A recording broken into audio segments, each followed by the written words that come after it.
अगली खबर यूपी के कुशीनगर से है, जहां पर जाली नोटों की तस्करी का पर्दाफाश हुआ है। नकली नोट के साथ एसपी नेता रफीक खान गिरफ्तार कर लिया गया है। पुलिस ने एसपी नेता समेत 10 लोगों को गिरफ्तार किया है। पुलिस ने 5,62,000 रुपए के जाली नोट जब्त किए हैं। आरोपियों के पास से हथियार भी बरामद हुए हैं। ये बड़ी खबर कुशीनगर से, जहां पर पुलिस ने जाली नोट का कारोबार करने वाले एक बड़े गिरोह का पर्दाफाश किया है। पुलिस ने 10 शातिर अभियुक्तों को गिरफ्तार किया है और उनके कब्जे से भारी मात्रा में नकली नोट और हथियार बरामद किए हैं। अभियुक्तों के पास से 13 मोबाइल, 26 सिम कार्ड, 10 फर्जी आधार कार्ड, 10 एटीएम कार्ड, 2 लग्जरी गाड़ियां भी जब्त की गई हैं। ये गिरोह नेपाल के रास्ते जाली नोटों की तस्करी करता था और इसके पीछे कथित रूप से सपा नेता मोहम्मद रफीक खान उर्फ बबलू का नाम सामने आया है। अखंड प्रताप शाही हमारे साथ इसी खबर पर लाइव जुड़ चुके हैं ज्यादा जानकारी के साथ। अखंड, बार बार सपा का नाम आता है और फिर अखिलेश यादव कहते हैं कि टारगेट किया जा रहा है।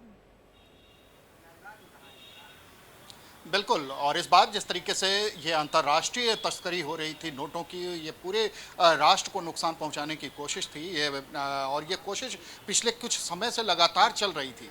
ये पहला मामला नहीं है। इसके पहले भी जो मामला आया है वो प्रयागराज में जिस तरीके से मदरसे में खुलासा हुआ, उसको आज पुलिस रिमांड भी मिल गई है और पुलिस 4 दिन के लिए रिमांड पे लेके उसे पूछताछ भी कर रही है, मदरसा संचालक को। तो ये जो सारी घटनाएं सामने आ रही हैं और ख़ास तौर पे अगर कुशीनगर की बात करते हैं तो जिस तरीके से रफ़ी खान जो कि लोहिया वाहिनी का राष्ट्रीय महासचिव है और इसके अलावा जो नौशाद है वो भी राष्ट्रीय पदाधिकारी है समाजवादी पार्टी का, इन सबों का दोनों का इन्वॉल्वमेंट ये बताता है कि किस तरीके से एक साजिश चल रही है, एक कैसा धंधा चल रहा है जिससे ज़्यादा से ज़्यादा अर्थव्यवस्था को नुकसान पहुंचाया जाए और कहीं ना कहीं कानून को नुकसान पहुंचाया जाए। जो जिस तरीके से समाजवादी पार्टी के लोगों का इसमें इन्वॉल्वमेंट देखने को मिल रहा है, जिस तरीके से वो पकड़े जा रहे हैं और पकड़े जाने के बाद अपना जुर्म कबूल कर रहे हैं, उसके बावजूद उनके हक में खड़ा हो जा रही है समाजवादी पार्टी और उनके नेता जिस तरीके से उनके पक्ष में बयान देना शुरू कर दे रहे हैं।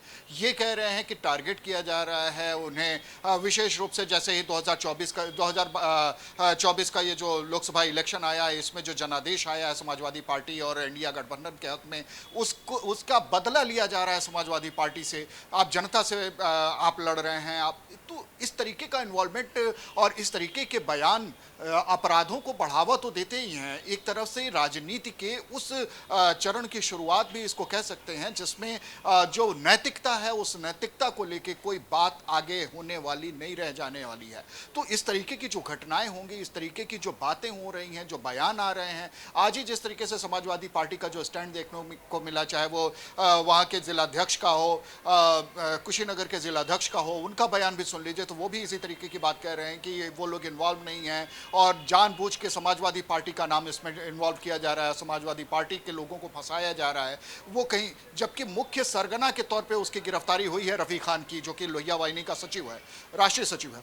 तो ऐसे में जो गिरफ्तारियां हो रही हैं, आप कानून को नहीं मानेंगे, आप कानून की बात को, कानून अगर कार्रवाई करता है तो उसमें आप जाति तलाश लेंगे, उसमें धर्म तलाश लेंगे, ये इल्ज़ाम बीजेपी की तरफ से भी लगाया जाने लगा है। तो ये जो सारी चीज़ें चल रही हैं, इसमें कुल मिला के अगर देखा जाए तो अपराध चाहे जो भी हो, अपराध का खुलासा चाहे जैसे भी हो, अपराध में एनकाउंटर चाहे जिसका हो, लेकिन उसमें जाति तलाश लेने की खूबी नेताओं में आ गई है। और इस समय खासतौर पर समाजवादी पार्टी जिस तरीके से इसको जिस एंगल पे लेके जा रही है, वो तो कम से कम यही दिख रहा है कि हर चीज़ में एक जाति उसमें तलाशना उनकी एक खूबी बन गई है, उनकी आदत बन गई है। और इसी बात को लेके आज जिस तरीके से जो स्टैंड देखने को मिल रहा है समाजवादी पार्टी का, वो निश्चित तौर पर हैरान करने वाला है। अखंड, कुछ और लोगों के भी संलिप्त होने की बात बताई जा रही है?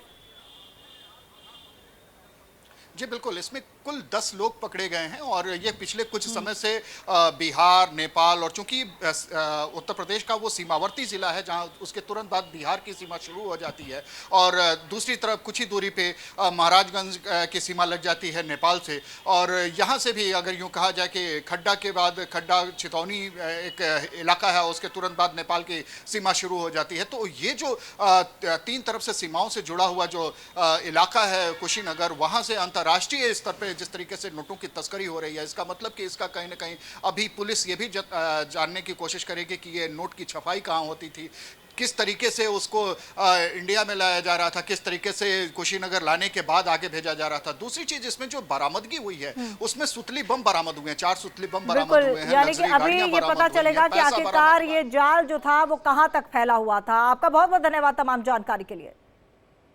और वहीं इसी मामले में हमारे संवाददाता आंचल यादव ने मंत्री गुलाब देवी से बातचीत की। इंडिया डेली की एक खास बातचीत में गुलाब देवी ने सपा सरकार पर जमकर हमला बोला। उन्होंने कहा कि बीजेपी की सरकार छोड़कर बाकी सभी सरकारों में गुंडागर्दी, दलाली, घोटाले पनपते हैं। उन्होंने और क्या कुछ कहा, सुनिए।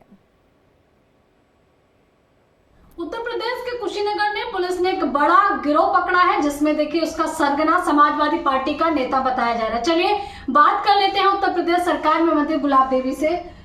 जिस तरह से ये पूरा का पूरा प्रकरण निकलकर सामने आया, इससे पहले भी हमने देखा था कि कन्नौज वाला जो मामला था उसमें भी समाजवादी पार्टी के नेता का होने का सम्मिलित पाया गया था। जो रेप वाला मामला सामने आया था उसमें पुष्टि हुई थी। अब ये दूसरा मामला है जिसमें जाली नोट सप्लाई किए जा रहे थे नेपाल में और भारत के अंदर। उसमें समाजवादी पार्टी का जो नेता है रफी उर्फ बबलू, उसका नाम सामने आया है।